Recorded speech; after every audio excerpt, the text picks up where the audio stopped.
ค่ะกราบสวัสดีFCทั้งช่องของสงกรานต์นะคะมื้อนี้จะมีแนวทางตำลาวของปูว่าปีมาฝากค่ะพี่น้องปูว่าปีมื้อคืนนี้กะรุดนะคะ หลังจากเข้ามาติดกัน2 มื้อ3 มื้อนะคะกะรุดนะคะ มื้อนี้เพิ่นจะแก้มือให้เฮาใหม่เพิ่นจะให้เฮาเป็นตัวใดเฮามาไปรับชมรับฟังเสียงสัมภาษณ์กับปูได้เลยค่ะ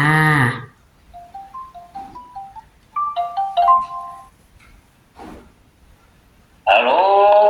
กราบนมัสการค่ะปูโอ้สาธุมือขึ้นรุดเลยโยมแม่เอ้ยค่ะมันกับเขาติดต่อกันเนาะรุดโอ้โหเลยมือขึ้นนี่เอฟจี้โอ้ยบ่หมันน้ำเลยเอาไปใส่งานบ่เป็นผลเลยมือขึ้นนี่เลยรุดเอาไม่ตัวปูคาเทียมันเข่ารุดแล้วโอ้รุดคักค่ะเลขออกเบิ้ลละมักเจ็ดสูตรเนี่ยโอ้ยเห็นอย่างโยมแม่ว่านก็เว้าอยู่ว่าเลขวันอังคารมันคือบ่งามแท้ปูก็เลยเว้าอยู่เลยเนาะค่ะได้เว้าอยู่ว่าเลขเฮ็ดยากเลขมันคือบ่งามแท้เลขวันอังคารก็ยังได้เว้าตั้งในช่องนี่ไอ้พี่ฟังอยู่เลขเฮ็ดยากอย่างว่านแม่ดีๆบ่ถือจ่อยมันก็เลยบ่ถือบ่มัมัน บ่ใจปานใดว่าเลขแค่75%นึงเนาะว่านี่ก็ได้ค่ะเอามื้อนี้เอาไม้แล้วโยมแม่เนาะค่ะเอาไม้ปูมันกับเข้ามา3 มื้อซ้อนแม่นบ่ปูหรือจักมื้อจังมาหลุดแม่นไว้ศุกร์วันศุกร์ก็เข้าวันจันทร์ก็เข้ามาหลุดวันอังคารเมื่อวานนี่บ่ค่ะมันเข้ามา2 มื้อซ้อนอยู่ถึงว่ามันจะวินวันเสาร์วันอาทิตย์มันก็เข้าอยู่นะก่อนจะเสาร์อาทิตย์นะเอากะเอาไม้ปูมื้อนี้แก้มือเป็นจังไดมื้อนี้มันบอกค่ะเอาไม้แล้วโยมแม่เอาเริ่มต้นไม้เลยมื้อนี้ค่ะ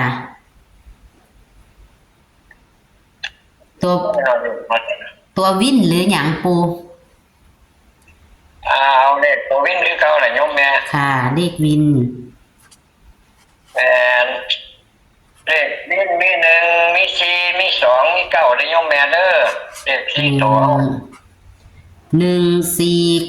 149ติปู1429โยมแม่1429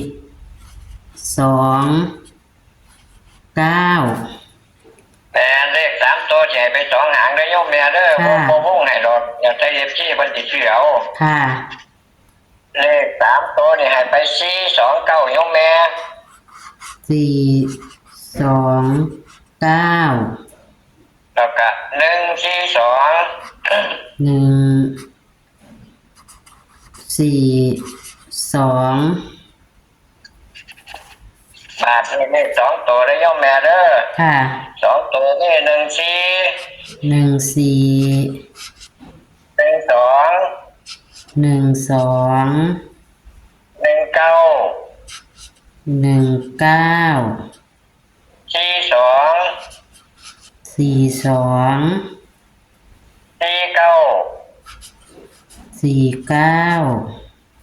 แล้วก็29ได้โยมแม่เด้อ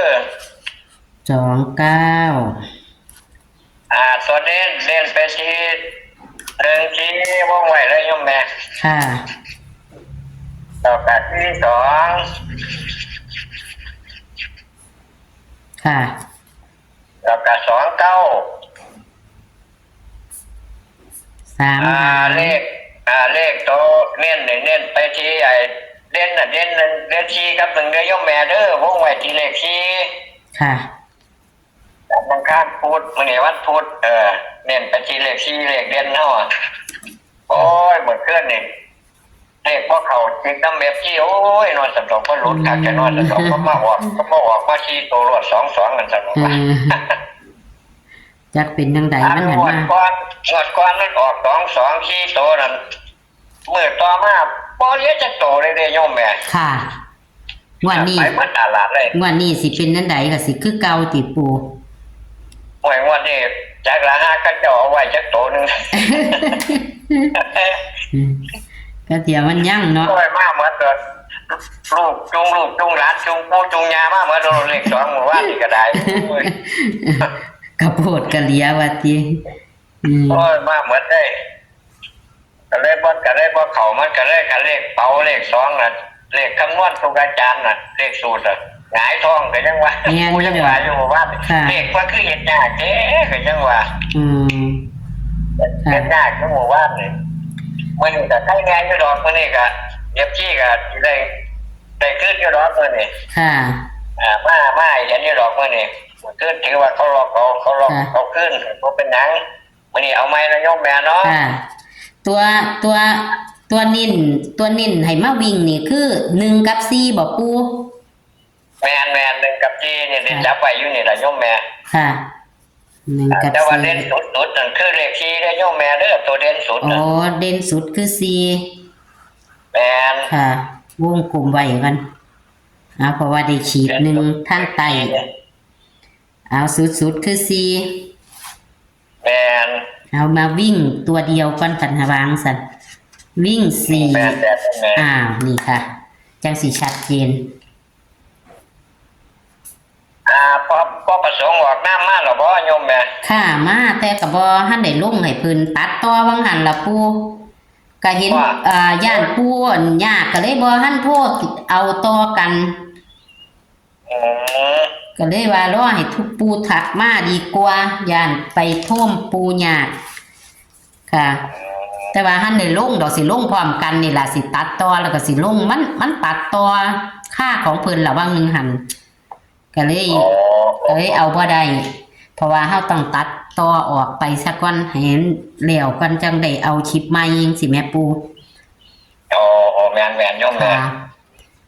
ฝากไปฮอดFPเด้อมื้อนี้แจ้มื้อใหม่เด้อ FP เข้ามาเบิ่ง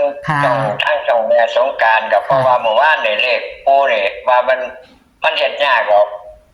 FP สิเอาไปใช้งานมันบ่เกิดผลประโยชน์กับปู่ก็ขอโทษ FPค่ะสาธุที่เขามาเบิ่งทางช่องแม่สงกรานต์ก็ดีฉะนั้นก็มื้อนี้ปู่ก็สิแก้มือให้กับพิจารณาเบิ่งตัวเลขดีๆเด้อนี่ล่ะตามปู่นี่ล่ะพิจารณาเบิ่งเอาค่ะสุดท้ายนี่ก็ให้ FP เข้ามาเบิ่งให้ปังๆเด้อมื้อแลง 20:25-26 นาทีก็ขอเจริญพรค่ะสาธุปู่กราบนมัสการค่ะเจริญพรสาธุ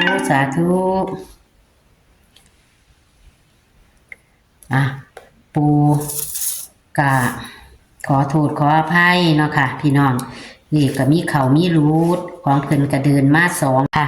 ตาพัดเพิ่นเอาสูตรใหม่มาให้มันก็เข้ามาตลอดนะคะถ้าจำบ่ผิดนะคะจำบ่ผิดเข้ามาตลอดแต่ว่าเพิ่งมาหลุดล่ะพี่น้องคิดว่า